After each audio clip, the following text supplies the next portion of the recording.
Hey y'all, it's Abby from backatsquarezero.com, and I'm just here to update you on my injury and my return once again from Back at Square Zero to marathon. I feel like this is becoming a regular process. I should have named my blog Abby Wins Millions instead of Back at Square Zero, and I'd be laying on a beach somewhere or traveling through Europe. But no, once again, I'm injured.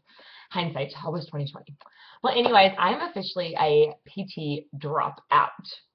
I talked to all and got a lot of good advice. And what I heard was basically to talk to my physical therapist and see what their plans for the future were. And when I talked to her, I learned that they really had no plans for the future, that I was not doing anything new the last couple of weeks, and that it was just going to continue to be me stretching and me doing my strengthening activities, which I am still doing, and I was doing before at home every night, and I will continue to do at home every night. But why in the world would I pay someone $20 just to watch me do that? And that was $20 plus all the costs after insurance and everything. So it ended up being like $60 a visit. And I'm not going to pay someone $60 a visit just to watch me stretch and stuff. My crazy cat crawls all over me and watches me stretch for free. So I am still doing it. I'm just not going in pain. I am going to see a new doctor in 3 weeks, and he is a family med doctor, so he'll be like for everything because I get sick being a teacher a lot. But I picked someone who specializes in sports medicine, hoping that he can give me a good referral to another PT, to an EP, or maybe a sports chiro. Until then, Nicole from Masters to Marathon had a similar injury to me and ended up with a really good PT.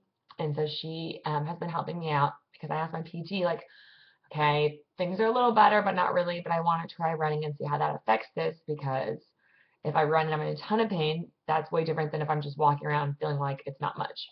Um, and I asked them, and I'm like, what do I do? And they're like, oh, try and run a little bit. I'm like, how much is a little bit?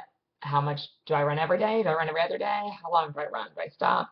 So I'm going to try Nicole's plan that her PT gave her for the next 3 weeks, which is a run-walk plan where you run a bit, walk a bit, run a bit, walk a bit, and it kind of bumps up to more running and less walking, and see how that goes.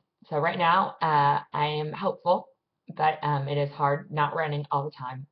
What's actually the hardest, though, is trying to figure out how to balance going from no exercise practically at all for 2 weeks to kind of working my way back in. Like tonight, I was really torn. I'm like, do I go work out? If I go work out tonight, I worked out for 6 days, and it seems a lot to go from like nothing to 6 days a week. But then I was like, well, it's only like walking.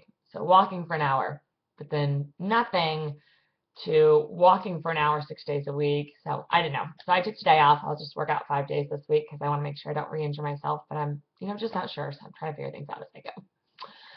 I am very excited though.